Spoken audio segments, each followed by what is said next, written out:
Hello guys, welcome back to the channel. We got the Hummer here just warming up, and it's another beautiful day today. It's just incredible. Blue skies, very little wind, and it's supposed to heat up to just above freezing, so a lot of this snow will be melting.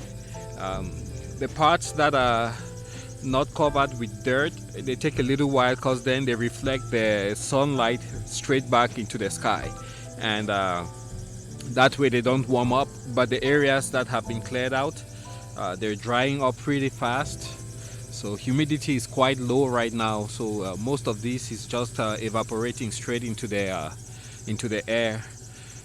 All right, so today I want us to discuss about what if GM were to make a gas or a diesel Hummer based on the Hummer EV platform? What kind of vehicle would that be? So let's jump inside and go for a quick tour here.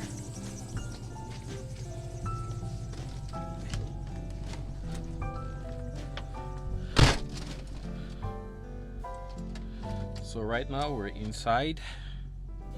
Let's get that to drive, and here we go.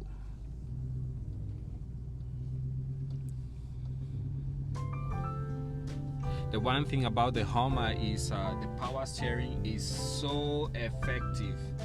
You barely have to touch it. You could almost drive it with just a finger. It's just a pleasure and a joy to drive the Hummer. So as you guys can see, a lot of the snow is already melting, and there's little areas that were exposed where the snow cover was removed. They are usually the first to actually get heated up when the sun starts shining, and then they also clear up fastest. So let's jump out. Yeah, so speaking about the new Hummer EV that GM is producing, we could actually look at that platform and ask ourselves, what about people in very cold climates? Wouldn't that be just the perfect platform for GM to throw in an engine, an ICE engine, for those I'll call very small markets or niche markets? Because come to face it, there's no way you are taking an electric vehicle to Antarctica or to the Arctic Circle. You're just asking for trouble. Once the temperature drops, the performance of those batteries degrades really fast, and also you need to keep yourself warm and keep yourself safe. So with time, the charge held by the batteries will slowly drop. And so the battery is good for a short-term solution, but long-term you need something robust that you can actually rely on. And for now, diesel or gasoline seems to be the most efficient way compared to the amount of energy that they pack within a given space, and the ease of handling that they procure. You wouldn't expect a gallon of or a container of gasoline to spontaneously combust, as happens with some battery chemistries. So the things that would happen if GM were to decide to use the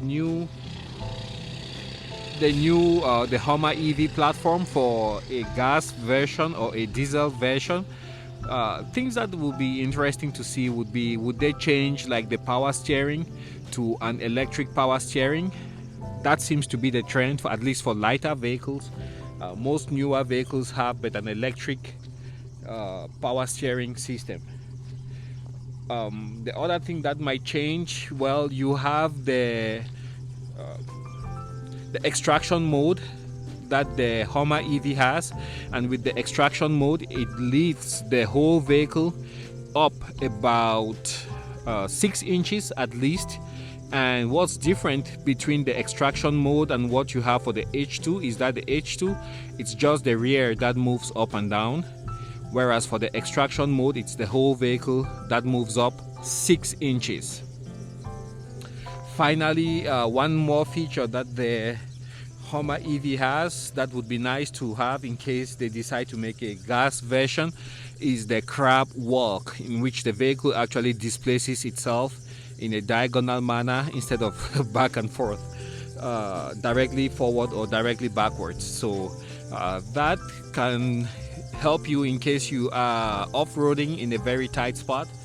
You can make some impressively tight turns using the crab walk feature.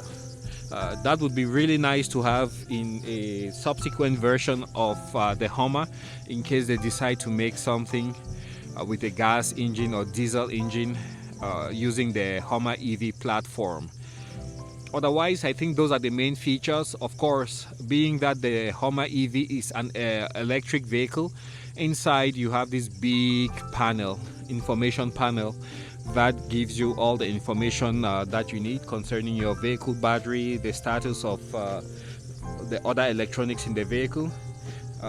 So I find that really interesting with the newer electric vehicles. You know, they seem so much more simplified, and most of the sensors that they have, like for the doors in case they're open or closed, they don't seem to fail at a frequency anywhere close to what happens with traditional internal combustion engine vehicles. I'm not sure if it's because of less vibration or it's just that they are newer products with newer design requirements, but they seem to be pretty much robust for the most part. So yeah, those are just a few things I was thinking today in case GM ever considered doing another version of the Hummer H2 or similar based off of the Hummer EV platform. So, well, thanks for joining me today in this quick video, and I will catch you guys on the next one. Today I have a fun project. Hopefully I'll be able to film it or have enough time to even accomplish it today. My hydro boost system on this truck, I will be attempting to repair that. Actually, I bought a new unit, so I'll just attempt to swap out everything, and then we'll see how that goes. Thanks for joining me, and please, if you are not yet subscribed, consider subscribing to the channel. That helps me out a lot, helps the channel grow, and encourages me to keep producing content. I will catch you guys on the next video. Until then, stay safe, and bye.